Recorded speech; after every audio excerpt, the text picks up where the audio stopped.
Hey guys, and welcome to the Troy Gramling podcast. I'm just honored to have you with us today, whatever platform, audio or video, you happen to be experiencing this. Now, we're in a series of talks where we're dealing with everyday leadership. You know, a lot of times it's inspiring, and we actually learn some things as we listen to you might say the MVPs, those that write all the books and lead the multi-million-dollar companies. But there's also a lot to learn from everyday leaders.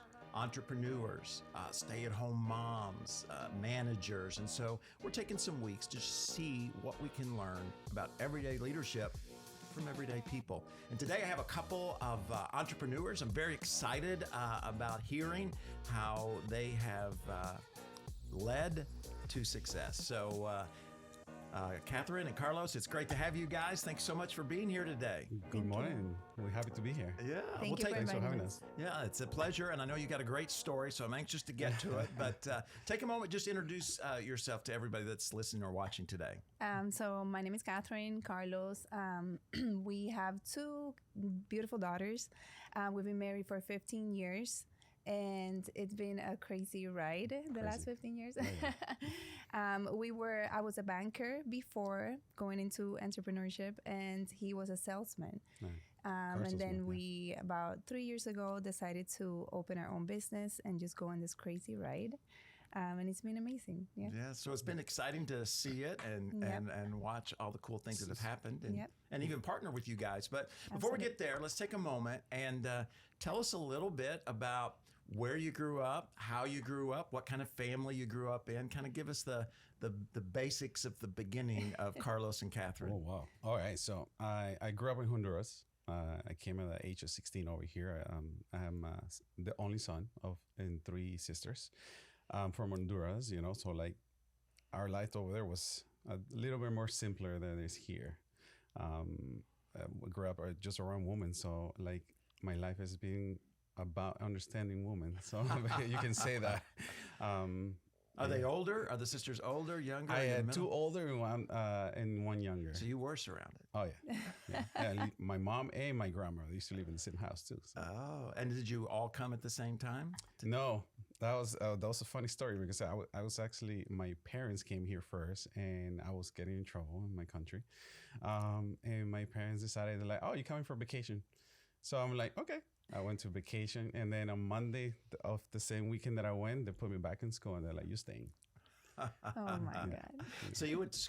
Was it here in South Florida? Yeah, it was in South Florida, Miami Springs. Ah, okay. Yeah. Awesome. Well, that's a great story. How about you, Katherine? So I'm from Dominican Republic. I grew up over there my whole life. I was actually born in New Jersey, but my parents just moved to DR. Really early when I was less than a year old. So I grew up over there. That's my country, my hometown.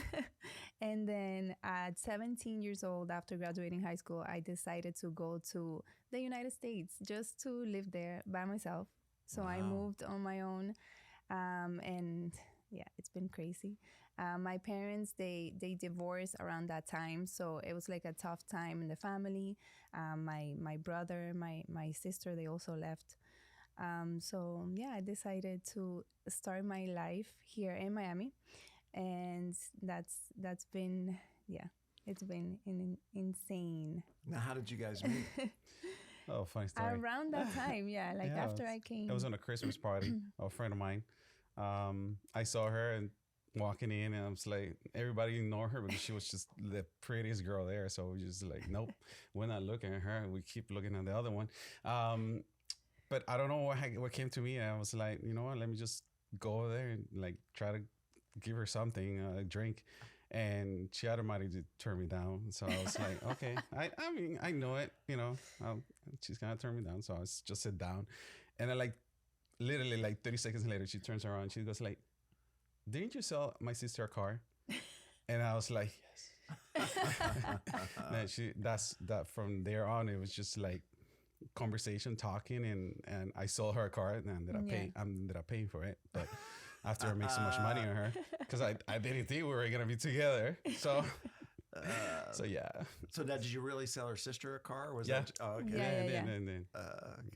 Yeah. So it was love for first sight, almost for you. Pretty much, yeah. Because we we saw her. I saw her in the car. She asked me out actually. Oh my God! There he You goes. know it's the truth. You know it's There the he truth. goes. Yeah, you know it's the truth. Yeah, like, I saw her in the car. I was like, okay, bye. You know, I did what I have to do, and then she's like, hey, what are you doing the 30th? So it was Christmas in December. Right. So I was like, "What are you doing on the 31st?" I think. 30th. Oh Yeah, no, I 30th. said 31st. All right. Okay. Well, same thing. But we went out. We went out. I had a friend at the time, and she's like, whatever you take her somewhere nice. Don't go to the movies because I know you like movies. And I was, that's the first thing I did. I took it to the movies. But But as we were walking in, he's like, "Are you sure you want to go to the movies?" I'm like, "I mean, I don't care." So we went back to the car. wait. But the best part is what I grabbed her hand for the first time, and that's it. That was just like automatic connection at that moment. We went out. We went to have a couple of drinks, and we danced, and from there on, it's just like we unstoppable, like inseparable. Like we moved in together 3 months after that, and 3 months after that, we got married. Yeah. So, did you go to the movie or not go to the movie? We did not. We did not. No. So, one more question as we kind of think, because part of what we've been through determines who we are, and as you reflect back on those years of growing up and your different experiences, is there anything that jumps out that you look back and you think, man, that was really preparing me for what God has me doing now, this entrepreneurship thing? For me, it was when I came from my country that my parents got divorced, because I grew up and I looked up to my dad my whole, growing up. He's very hardworking. He's an engineer. He lives in DR. And just seeing that, and my mom always wanted to do her own thing. She was kind of a dream, like she had a lot of dreams. She never pursued them. But it was like I grew up in a family of entrepreneurs. Like they wanted to do their own things. So coming here, I knew that that's what I wanted. I wanted to have be my own boss, even though I started working at a bank and I had to, get a job. Right. But my goal was to eventually do my own thing. I didn't know what it was, but I knew that that's what I wanted. Well, in my case, it was a little bit different. My parents, they dropped their business. This is nothing I noticed until now that I'm into entrepreneur. They used to have a really good job, and they stopped doing that to open their own business. And they put me to work at a super young age. But I didn't see it as a work. I didn't see. I thought they were punishing me. Punishing you. Yeah, for putting me to work. I was like, I didn't understand. And then, what I got from them is like, just work. You gotta work. You gotta earn your living and all that. But I never saw it until now. It's like now that I'm a parent, now that I'm doing this, owning my own businesses. So we come over here and I started going back and start seeing like what my parents gave me, not just in the marriage, but also into the business. So right on top from the beginning, they put me on like, you can do whatever you want. You can own your own business. But I never saw it because my parents taught me just like, gotta get a job, gotta go to school, go to college, graduate, get a good wife, and keep a job that is gotta pay you your bills. And that's pretty much it. They were entrepreneurs without knowing that they were entrepreneurs also. So, but they never indulge that. They never teach me that. So those are things that I've been learning now. Yeah, when you think about everyday leadership, sometimes we forget about how value just in the home leadership is, and how a lot of times it's it's the same skills, that we use. Well, share with everybody what kind of businesses you guys have going on right now, and what's happening. Oh, well, so well, she's the one who got me in all this. I had a good. I thought that I had a good job before, but she's the one who got me out of that because I wasn't a living. That was not a living. That was something that was paying the bills, and that's pretty much it. It was like, it was great living, but she's the one who introduced us to entrepreneurship. A multi-level marketing company, which is called Herbalife. We started doing that about 6 years ago. Well, she started doing it. I hated it. Just like you're crazy. I have a great job. We get good money, and but you had no time. No No time. time at all. No time for I our would kids. never see him. Yeah, I would never see my daughters. I miss few birthdays of my daughters because I was at work. But she wanted to do it, and I was like, okay, you do it. Don't get me involved into that. So she started doing that, and little by little, she started pushing it on to me. I still hated it. I'm like, I don't want nothing to do. I'm okay. I'm making good money. But then I saw it was real, because I did. So going back, I was like, I did being on a marketing level company like that. I sold knives door to door. And I was like, I did that. And I made money. She's making money. Maybe it works. And then she started getting me involved into the whole. He liked the community. So network marketing has a great, all companies, the community is great. Like they're so positive and so encouraging, and everybody supports each other. So that's what he loved, that side. Because a normal corporate jobs, there's a lot of competition, bad competition. There's good and there's bad. And there was a lot of negativity. There's a lot of like, I'm not going to teach you. I'm not going to show you, because if I show you, you got to grow and you got to take my job. And I was like, nah, I don't like this. I started seeing how these people move themselves, how they react, and how they help each other without knowing that Having connection, they had no connections, or like, I'm going to make money out of you. No, there was someone else. Like, they took their time to sit down with me. I was like, is he make money out of me? And she goes like, no, he's just trying to help you, to grow. I was like, wow, I like this. Every day I was going back to my job, I was hating it little by little, more and more. And I just told my wife, you know what? Let's sell everything. Let's sell my cars. Let's sell my house. Let's sell everything. And let's start doing this, because I want to jump in. I don't want this anymore. I want to change my life. Yeah. And then after a year, I think, after he quit his job and we did network marketing, and it was all online. We were doing social media only. He decided that he wanted to open like a brick and mortar in our hometown. We're like, okay, let's do it. No, that's me. I'm more into person to yeah, person. He's more like He's the extrovert. He is the extrovert. Oh my God, yes. Definitely. Like this right here, I'm dying.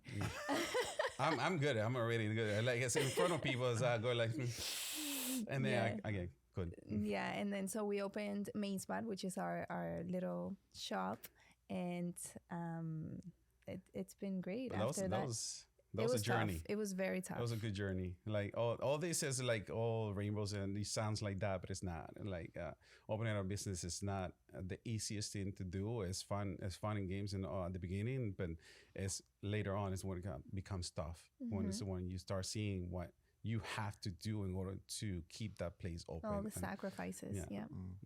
So on the front end, as you began to, again, anytime you do a location, you're dealing with government, and all all that stuff. So was it more difficult than you thought? To open? Yes. No. It was for me. It was pretty easy. It was difficult. Okay, he doesn't remember. I'm trying to compare it to like Main Spot. 7 or 8 months of like sweating, going to to get the permits and. Yes and no. No? Yeah, that was Main Spot. Main Spot is the one who took us 6 months, almost 7 months to open it.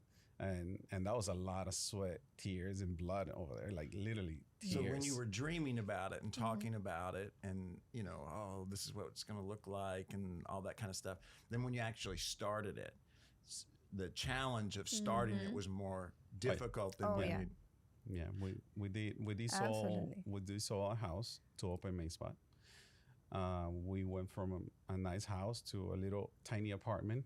We are 2 daughters, and we have to we'll make it work. Yeah, we downgraded our lifestyle. We're like, we have to make this work. Yeah. So there was no plan B. It was like, it's time to burn the boats and not coming back. We're staying here. We have to jump in and go. Yeah. Yeah, I just read a book with that title about burning the boats. Yeah, Cervantes. That's from Spain. Yeah, when they came. So, but you didn't quit. And how long has the store been open for business? Almost now? 3 years now. Almost 3 years. Right. So, and so many businesses like churches and ministries, fail in those first few years. But when it was more difficult than you thought, right? So you knew you're going to have to make some sacrifice, I assume, selling the house and those kind of things before you ever began. But then when you faced the challenges, what was it that kept you from quitting? You know, because so many people do. You know, lots of people have dreams. You talked about even your mom had dreams that she didn't get to realize. Sometimes it's because external things keep us from getting there. But a lot of times people start, and then when it's more difficult than they expected, they quit. But you guys didn't. So why do you think? What was it that kept you from quitting? Well, God was always present for us. God was, and it's always, we made God the center of our lives for everything that we do. So that was a major thing that we always went back. We had to, we pray, and we're like, we need the strength for this, you know. And obviously, when you ask for things like that, is when more difficulties come in, because He's teaching you to be better, to grow into something better than you want to be. But it was a lot of times that I wanted to give up. There was multiple times. There was actually one point that I called her and I said, I can't do this anymore. Like, I was building the place. More money.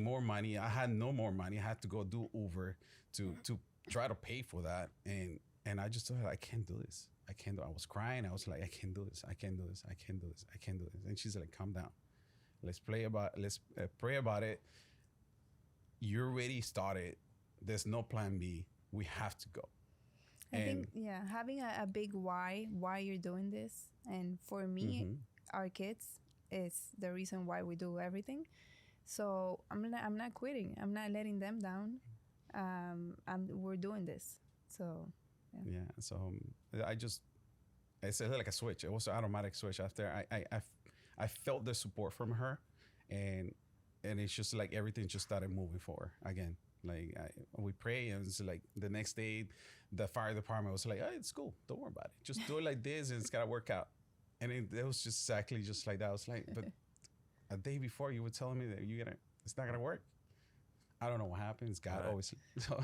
He works in mysterious ways. So you got that encouraged by not quitting. You know, not quitting. You got that encouragement at just the right time. You know, one of the scriptures talks about that. If we continue, you know, in well doing, that we'll reap a harvest just at the right time, just when we need it. You know, we'd always like more. You know what I mean? But it's that continued journey. Now, how long was it?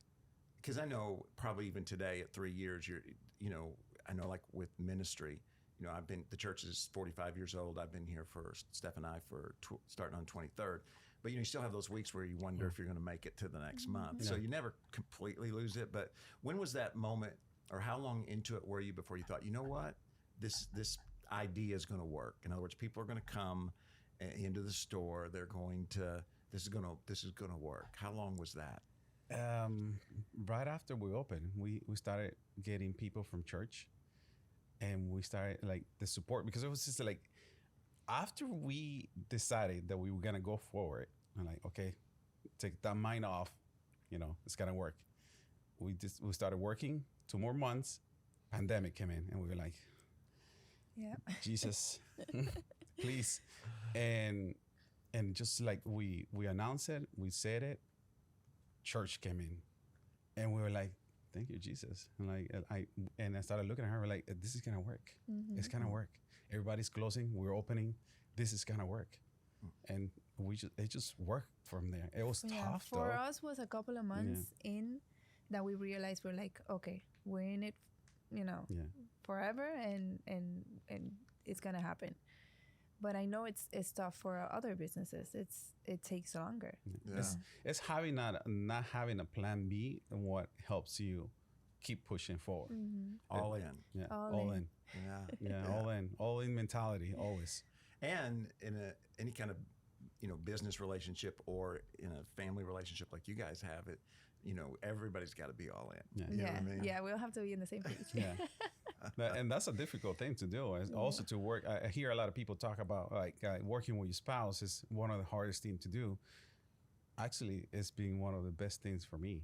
Like I relate a lot with her. We talk a lot about, and we disagree a lot, but we come together back to understanding what we need to do in order to move forward. A lot of people can't do that. Yeah.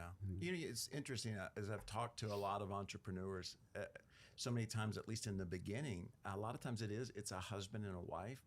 And I think because, you know, you always hear opposites attract, you know, and that's what makes the relationship challenging but fulfilling. And I think those same opposites are beneficial if you're going to start something. If you're going to do something, you know, you need an extrovert and an introvert. You know, you need a big vision person and somebody that cares about, you know, if the bills get paid. You know, you need all those things to kind of work together to be able to build something. When you look back on, especially the early days, because I know there's a lot of folks watching and listening that are beginning, because that's tends to be when we're hungriest. You know, one of the hardest most difficult things about success is to continue to be hungry, to continue to be driven. So I'm sure that a lot of the folks that are listening would, you know, have your dream as far as want to be their own boss, or maybe they've stepped out and maybe they did give up on it and they look back and they think it's too early. But what are some of the things you guys learned, especially in those early days, whether it be when you quit your job and went all the way into the network marketing, or whether when you opened the store? What are some of the things that you guys learned that you think would help folks watching and listening today? That is it's okay to fail. Embrace the failing, because with failings is when you start learning how to move forward, how to learn how to do better for the next step. Like if you open a business and didn't work out, it's okay. Open another one. Just keep moving forward. Like it's okay. It's okay to fail. It's that failing for that store or whatever you open or whatever business you did, it's gonna help you go to the next one. Yeah, a lot of times, and most people who succeed have failures in their past. You know, very few people succeed the first time. All the way. Yeah, and if they do, that usually fails, and they have to start. You know what I mean? So it's important. Anything else that comes to your mind as you think about it? Why are you looking at me? Well, let me ask it a different way. What did you learn about each other during this whole journey of not just doing life together, but actually doing business together? What have you learned about each other? Anything in particular? Well, about Carlos, well, to be patient, I've learned to have a lot of patience, to be more understanding, because he does have like not a bad temper, but he's very, when he wants something, he's gonna get it, and it's like, I don't care if you're in the way, I'm doing it, and I have to like calm him down. So that's one of the things that I've learned personally, to be patient and to be more understanding of his ideas. Right. Yeah. His passion. Yes, his passion. I learned you get to learn when you become your own boss, or you own your own business. You get to learn a lot of traits. You know, how to deal with people, and also get to know yourself. Yep. One of the things I get to know is that my biggest weakness and my biggest strength is one thing, which is emotion. I'm an emotional person, and my emotions drive me. I want this, and I'm gonna do the best that I can, but also my emotions get me in trouble because I act on emotions. So it's good that this is what gets you. Like, you get to know yourself, and it's a great journey. Like a lot of people are afraid to jump into doing their own business. Don't be afraid. It's okay to be afraid. Like just jump in.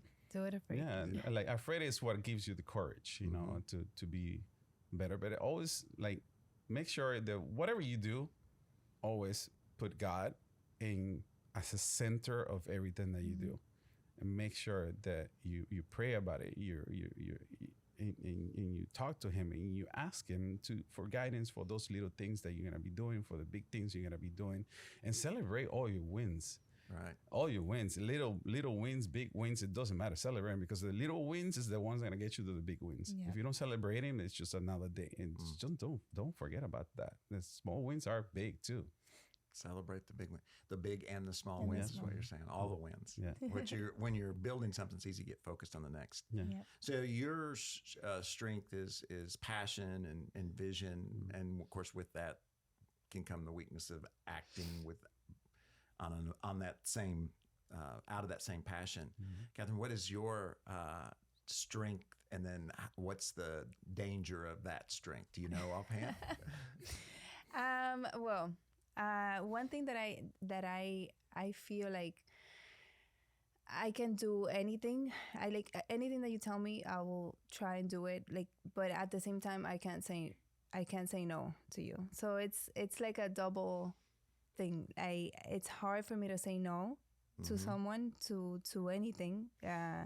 And I just have to understand that I have goals to meet, and I have a path that I have to follow, and sometimes I have to, be more focused. Right.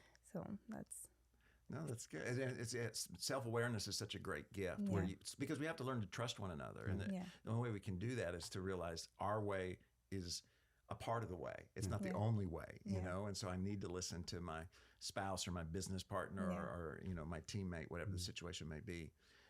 So I know that,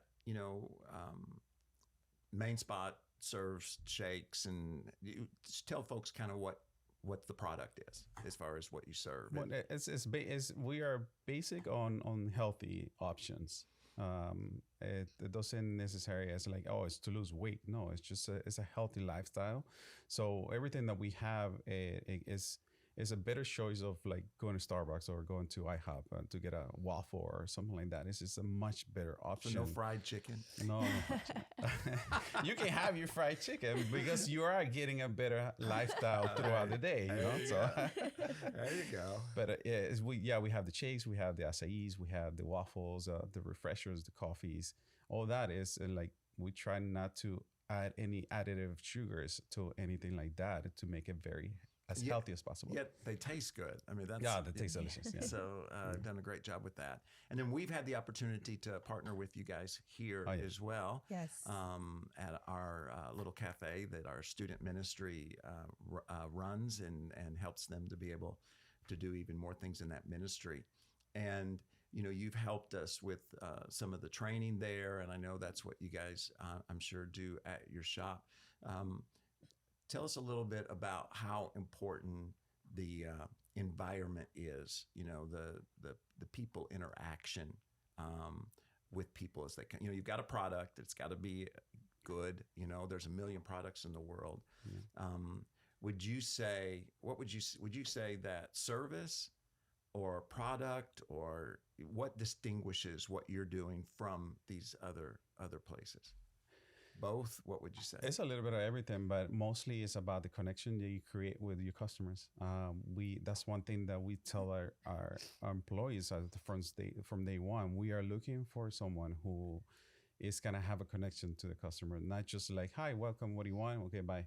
No, it's more about having to get to know that person on a personal level so they can feel welcome, they can feel great coming into our store. And even the cafe, we want that. We want the people to feel a sense of community, that we're not there just to take their money. We're there because we care for them, and we want to make sure we give them what they want, and obviously create a really good product as well. Right. It's funny, we were talking with the founders of Calais Coffee, and they have that same philosophy. Those listening, I don't know where you're listening from, but South Florida's not known for customer service or even kindness. I mean, not that it's a great place to live. We've been here, for over 2 decades, so we love living here, but it's not known for that. But what's interesting is the folks that we're talking to that are experiencing success and everyday leadership are really going against that grain. They're really focusing on those relationships and being authentic in those relationships, not just, fake it. Yeah. Because, people can, in this day of AI and, when you pick up the phone, it matters. All right. Let me, again, say thank you guys so much. I'm sure we'll have you back. There's more we can talk about. Yes.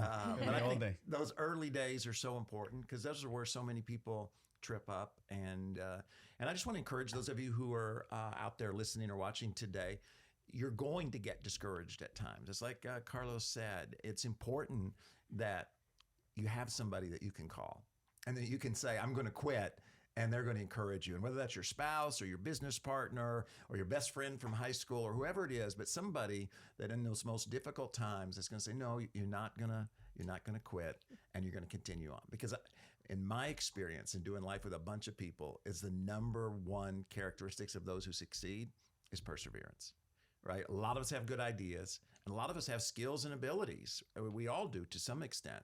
The difference is some don't quit and some do. It's going to be tough. It's going to, like they say, it's going to cost more than you thought, take longer than you thought, and be harder than you thought. But on the other side, it's going to be much more fulfilling than you could have ever believed. So thanks so much for being a part of the Troy Gramling podcast. I want to encourage you. We're talking about everyday leadership in this series, and we're talking to some really interesting people. Thank you guys once again for being a part. Thank you so much for having us. And we'll see you guys next Thursday. Bye, guys.